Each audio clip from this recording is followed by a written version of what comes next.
Hello students, for this video I am going to explain the dynamics of the solo growth model. The solo growth model is one of our growth models that tries or aims to explain how the economy grows across time. So this model has particular assumptions, and the very first thing that we need to consider are the following. First, capital faces diminishing marginal returns. Second, capital stock depreciates at a constant rate as the capital stock increases. And the more capital stock, the more capital depreciation. Capital accumulation comes from savings and investment is a ratio of the output depending on the level of savings. And the higher the output, the higher the investment. And as we increase capital stock, we are faced again by the diminishing marginal returns. Now that's a mouthful, but let's look at the diagram and see how all of those apply. Okay, so you can see here the green upward sloping curve, okay, concave to the origin. So this one is our income or output curve, which is a function of capital stock K. And this output is derived by increasing our capital stock.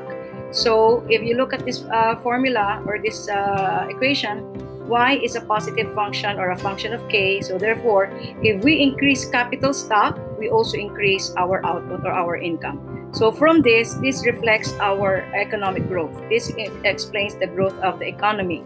So here in our graph, you can see that the vertical axis is represented by output or y or income, and then the horizontal axis is our capital stock, or the stock of capital that is used by the economy to produce or to make additional goods and services.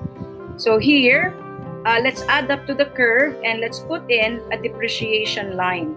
This depreciation curve is a fixed depreciation value, because the idea is one characteristic of physical capital is that it depreciates. It rusts, nabubutas ang mga kalsada, nasisira ang mga bridges, nasisira ang mga buildings. So therefore, across time, ay nagkakaroon ng depreciation ang ating capital stock. So here, we assume there is a constant depreciation rate. That's why this is a straight line, an orange straight line that is shown here. And then let's add up the investment curve, which is represented by the purple curve here. And the investment is a ratio of our output. And where do we get investments? So basically, people earn an income, okay? And this income can be used either for consumption or part of it is saved.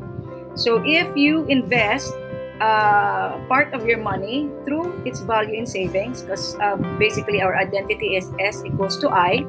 So if you have a, let's say, 100 pesos income, and you used up 70 pesos of it, then 30% of that income is saved, or you did not use for consumption. So that money can be allocated for investment as S is equal to I. So here, investment, assuming it's 3% of your total income, is our investment level. So here it is. So the difference between the green curve and the purple curve, this difference is basically your consumption level. And this is the money that you have saved out of your income.